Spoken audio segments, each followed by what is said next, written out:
Acompanhe agora mais um tema doutrinário do Evangelho de Jesus.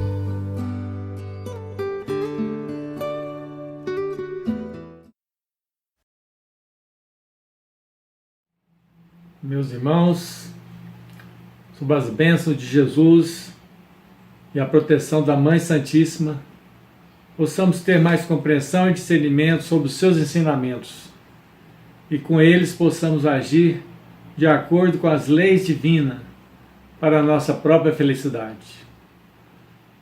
O nosso estudo de hoje, do Evangelho segundo o Espiritismo, capítulo 5, Bem-aventurados os aflitos, especificamente no item 12 e 13.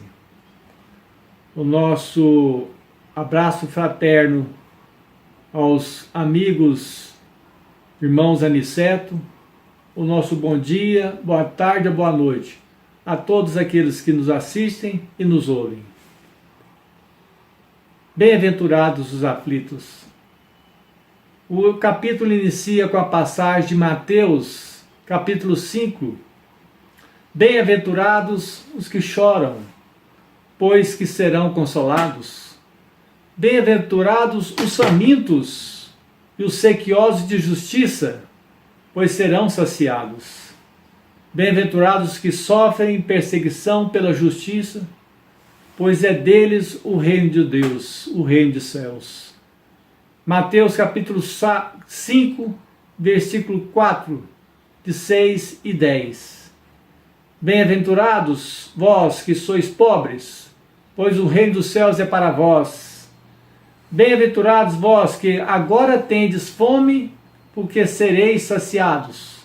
Sois felizes, vós que chorais agora, pois rireis. Passagem em Lucas, capítulo 6, versículo 20 e 21. Em Lucas também, capítulo 6, versículo 24.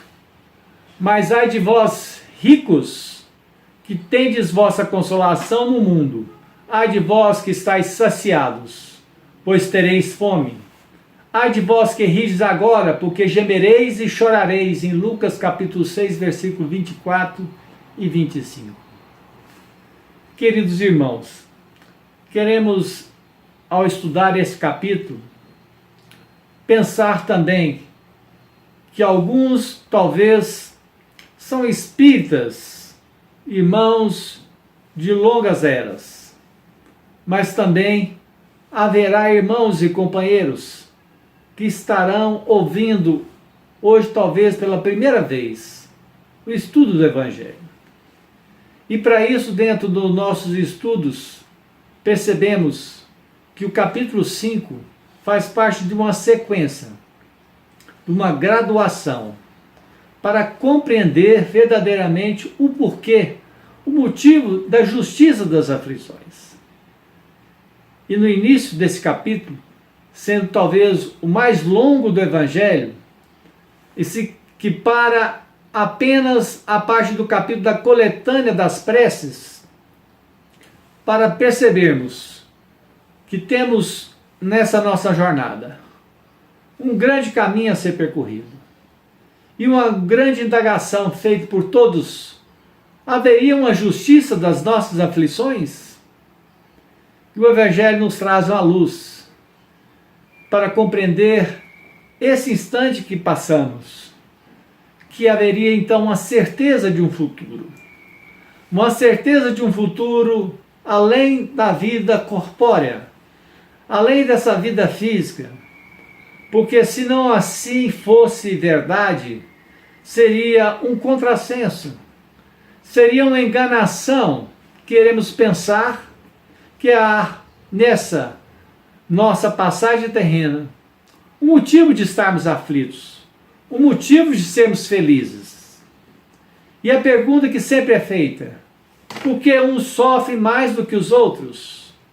Porque uns nascem na miséria, enquanto outros nascem na riqueza, sem nada terem feito nessa vida presente. As contrariedades da vida têm uma causa. E uma vez que Deus, sendo justo e perfeito, essa causa também haverá de ser justa e perfeita.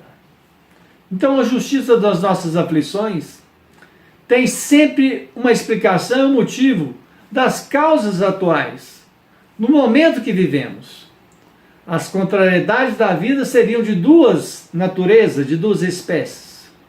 Uma na causa na vida presente e outras não na vida atual. Quantas uniões infelizes, fruto talvez de interesse, de vaidades tolas humanas, nas quais o coração não serviu para nada. Uniões amorosas, afetivas, que no decorrer da nossa passagem acabou trazendo experiências e que talvez, à luz do presente, não tenhamos a compreensão da dimensão por que estamos passando esse sofrimento, esta aflição. Boa parte dessas aflições tem uma explicação hoje, de quantos pais talvez são infelizes por causa dos seus filhos, por não combaterem neles, desde criança e pequeninos, as manifestações de suas más tendências. E que no decorrer dos anos, começa a aflorar suas tendências anteriores. E o pai se sente talvez contrariado, a mãe, por não ter dado os primeiros ensinamentos do Evangelho. Muitas doenças, enfermidades, são decorrentes talvez da imprudência e dos excessos de toda a ordem nessa vida presente. Os efeitos, por exemplo, negativos da obesidade, na saúde e na vida da nossa existência terrena. E aí os nossos desregramentos acabam acarretando uma menor expectativa de vida, uma menor mobilidade de locomoção ou mobilidade limitada, problemas nos ossos, problemas de câncer, problemas nas nossas articulações, uma hérnia de disco, um ataque cardíaco, baixa estima, pressão alta, depressão, diabetes do tipo 2, aumento de sudorese, um colesterol alto, todas enfermidades, imprudência e decorrente dos nossos excessos da vida atual, dos nossos desregramentos, das escolhas que fazemos, da nossa alimentação e da maneira como que nos comportamos para o uso do nosso corpo físico. Enfermidades e doenças causadas atualmente na vida atual e não por questões divinas ou por questões de escolhas do nosso benfeitor ou do nosso Pai Maior. Principais riscos de comorbidades associados à obesidade, como o cálculo biliar, a apneia do sono, um derrame cerebral, um AVC, uma diabetes, uma osteoartrose, problema de artrite, varizes, infarto, hipertensão arterial. Diversas doenças da vida presente.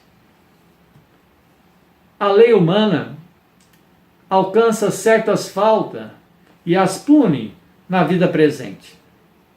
Um desregramento do respeito àquelas leis que foram criadas por César, mas toda falta, por menor que ela seja, uma única infração à sua lei, tanto nas pequenas como nas grandes coisas, o homem sempre é e será punido pelo erro que cometeu. Há uma passagem, há alguns anos, onde a maior autoridade terrena do mundo cristão, representada pelo nosso Papa Francisco, e uma criança o abordou e com a seguinte pergunta, indagação: por que as crianças sofrem? Assim, o menino perguntou ao Papa.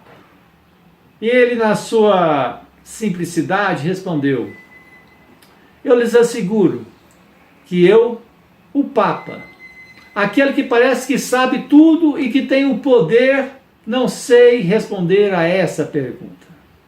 A única coisa que me vem e me ilumina é olhar essa cruz de Jesus e ver o que Jesus sofreu.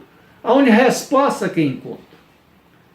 Esta foi a explicação, a resposta dada ao Papa àquela criança. A criança que somos, a criança que ainda manifesta em nosso espírito e nossa alma, nos faz também essa pergunta, essa indagação. Por que nós, crianças espirituais, sofremos? E à luz da doutrina espírita nos traz um alento que, se não temos a explicação das causas atuais, temos a explicação pelas causas anteriores das nossas aflições. Para entendermos, às vezes, as perdas de seres queridos, dos que sustentam a família, as perdas desses nossos entes queridos, que passaram por essa grande pandemia e que não puderam continuar seguindo na sua jornada aqui conosco, neste momento de planetas de prova e expiação. Causas anteriores das aflições, dos reveses da vida, as calamidades naturais, as enfermidades de nascença, as deformidades, a idiotia e o cretinismo. A luz da doutrina espírita nos traz, então, esse alento, que se as aflições da vida presente não têm uma explicação na vida atual, talvez haveria uma explicação nas vidas anteriores. Nós perguntamos nesse exato momento, 2021, enfrentamos a grande pandemia. Pergunto a todos os nossos companheiros: onde estávamos? Onde nós estávamos quando os cristãos foram terrivelmente executados nas arenas de Roma, sendo sacrificados? Onde estávamos há alguns anos ou séculos, quando a Santa Igreja participou da perseguição e da aquisição daqueles que questionavam a autoridade máxima da Igreja? Onde estávamos nós, quando ali no Calvário, Jesus fora crucificado? E foi ali, naquele instante, entre a escolha entre Barrabás e Jesus. Alguns escolheram Barrabás. Onde estávamos no decorrer desses anos e desses séculos passados? O esquecimento do passado é um véu que nos é colocado temporariamente para que possamos seguir e caminhar sem nenhum sentimento de discórdia, de ódio ou de arrependimento. Essa lembrança lhe provocaria inconvenientes muito graves se fosse dada aos senhores, nesse exato momento, de jornada nessa caminhada com o ente querido, e que talvez pudéssemos relembrar aquela nossa vivência e experiência do passado. Talvez não poderíamos suportar tamanha dor, entrarmos talvez num sentimento de ódio, de vingança, e não de amor, não de humildade. Poderiam melhorar muito ou ainda exercitar o orgulho e dificultar o nosso livre-arbítrio. Então, o esquecimento do passado, o véu que nos é colocado nessa existência, para entendermos o porquê da bem-aventurança, de ser bem-aventurados os aflitos. Aí entramos na explicação do item 12 e 13 do Evangelho. O motivo de nossa resignação. O porquê do bem e o mal sofrer. Bem-aventurados os aflitos, pois serão consolados. Jesus indica ao mesmo tempo que a recompensa que em quem espere os que sofrem e a resignação que faz abençoar o sofrimento como o início da cura. Vivemos todos, sem exceção, no mundo onde participamos, ora como alunos nessa escola, nesse educandário Planeta Terra. Há outros participando não só como alunos desse educandário, como também entrando nesse hospital, sofrendo doenças e enfermidades que não compreendemos o porquê, talvez desde a tenridade. E há outros mais, além de participar como alunos e como participantes de uma escola, mas também de um hospital, sofrendo as dores do corpo físico, passa também pela experiência de estarem prisioneiros nesse corpo carnal, nesse corpo que não consegue suportar tamanha dor e tamanha dificuldade, enfrentando doenças diversas e enfrentando como obstáculo a convivência daqueles que nos perseguem, daqueles que nos caluniam. Haveria então um motivo de resignação para bem-aventurados entender por que estamos passando todos esses problemas, essas dificuldades que todos nós, sem exceção, haveremos de enfrentar. Triunfareis se a caridade vos inspirar e vos sustentar a fé. A maneira de perceber e ver a vida que estamos passando é mudar a ótica e o olhar diante desses problemas, dessas dores. Enfrentar como essa imagem, onde podemos ver, de um lado, uma face, uma M-face. E se olhar por uma outra perspectiva, iremos olhar a mesma coisa, como a face se postando na nossa frente, de uma maneira anterior, anteposterior. A vida nos reflete e a maneira que nós enfrentamos, às vezes poderemos superar esses obstáculos, como o modo de olhar, o modo de encarar. É necessário enfiar e colocar uma nova chave virar uma perspectiva, abrindo o caminho, seguindo um caminho mais adiante, deixando o mundo da porta larga e seguir pelo caminho da porta estreita, seguindo a caminhada, escalando a escada de Jacó, triunfando pela caridade, nos inspirando e sustentando a nossa fé. Rogando ao Mestre Jesus que nos dê sabedoria, força e serenidade para superar todas essas nossas dificuldades. A instrução que é dada pelos Espíritos para o motivo de resignação, colocando como mau remédio. E ali Santo Agostinho nos esclarece, nesse planeta escola, que aquele que tiver suportado a sua prova com fé, amor e resignação, enfrentando os tormentos voluntários, que a calma no meio de todas as tempestades da vida não seria uma felicidade nesse planeta escola, planeta Terra? Nessa faculdade do mundo espiritual que nos dá a oportunidade de frequentar aos postos, seja na condição de esposo, de esposa, de filho, de empregado, de patrão, de subordinado, as mais experiências sinceras e singelas de respeitar os nossos desafetos da vida presente.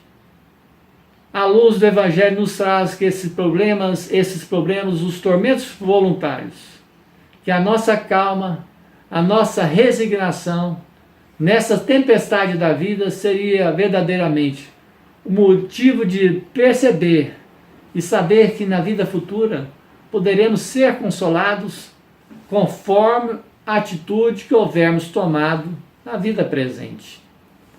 As provas verdadeiras e voluntárias, o verdadeiro cilício, o anjo guardião nos dá essa explicação em 1863.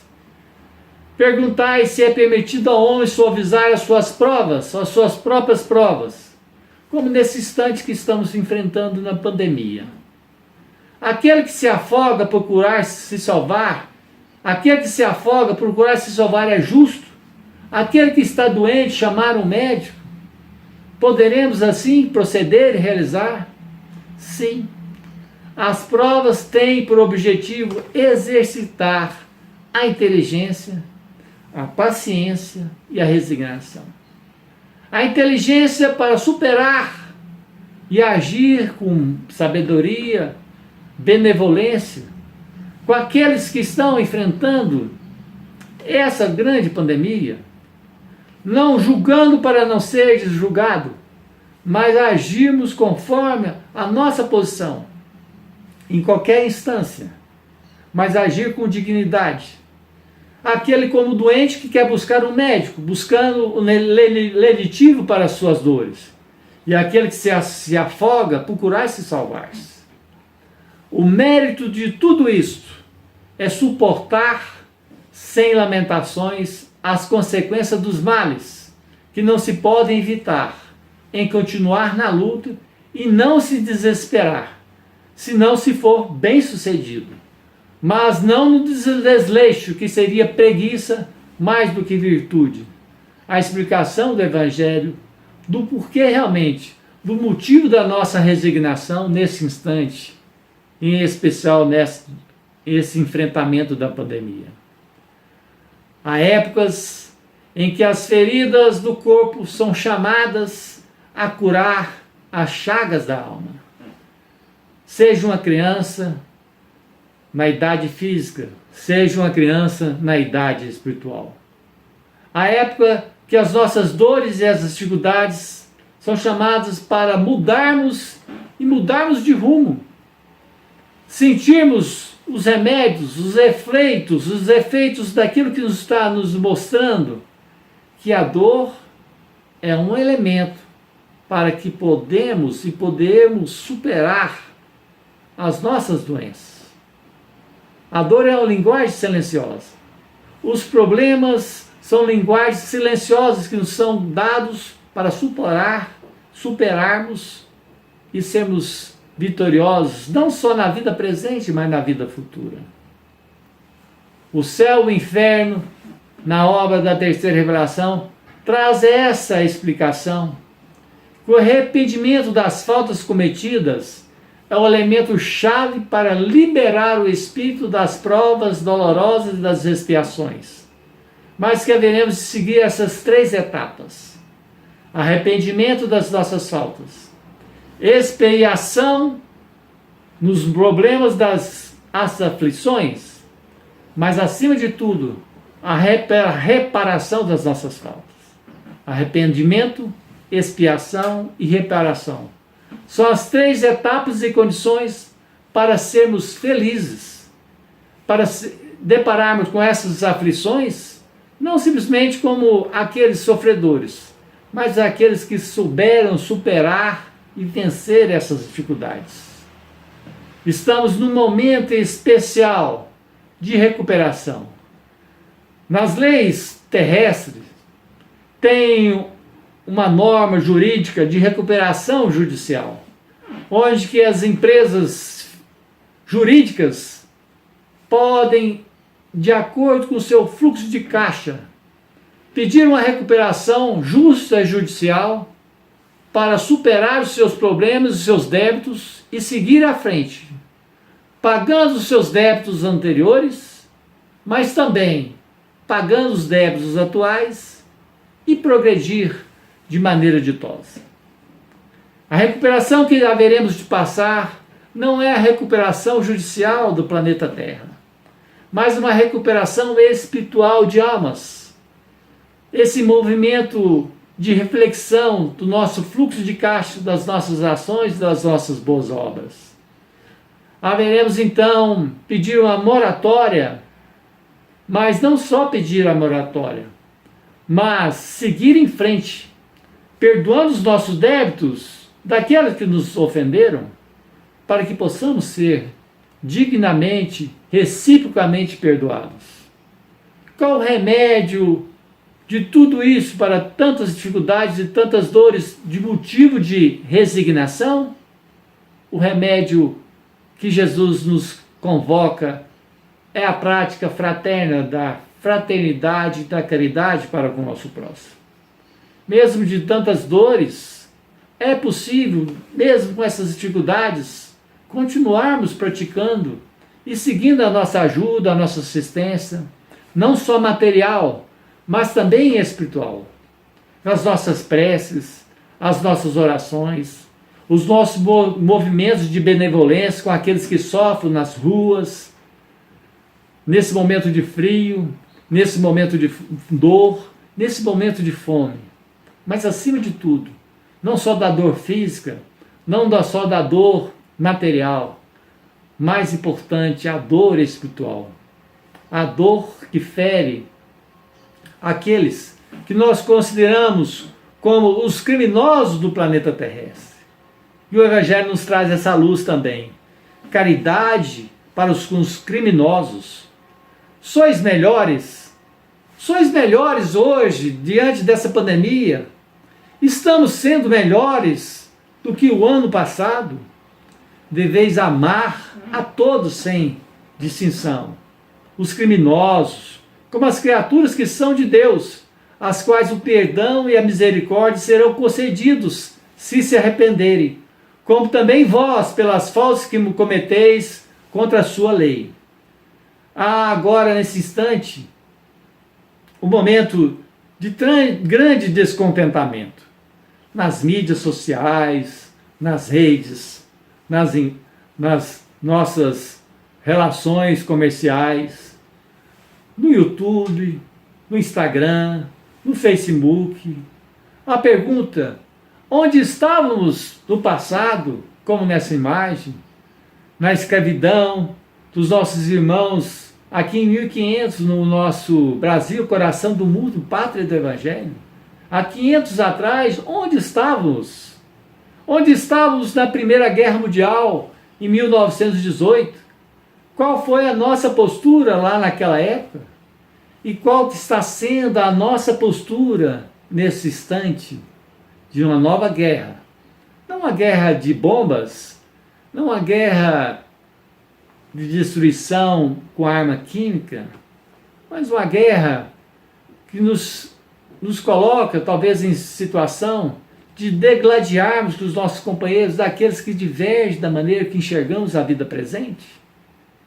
Como estaremos e se estamos sendo melhor hoje do que fomos no ano passado? Justiça das aflições, bem-aventurados os aflitos porque serão consolados. Aqui encerrando a nossa pequena passagem, quero deixar aos senhores a grande lição dada por Francisco Cândido Xavier, que nos orienta com esse vídeo, com a seguinte informação, com a grande lição: não quero sentir vergonha. Não quero sentir vergonha.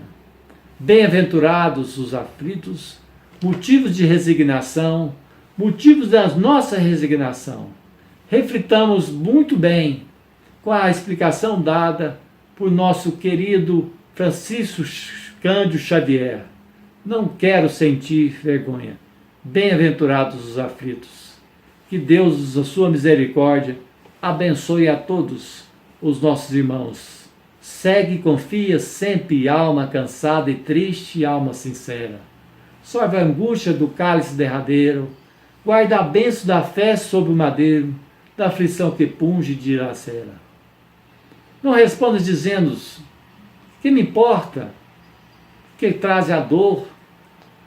Uma gota de leite, um trapo, um bolo, isso é muito para quem sofre sem consolo, no vale onde a aflição ruge e domina. E a migalha que deres um dia, no sol do amor da eterna aurora, será o nosso prêmio, o teu prêmio na mansão divina. Bem-aventurados os aflitos. Não quero sentir vergonha. Que Deus nos abençoe.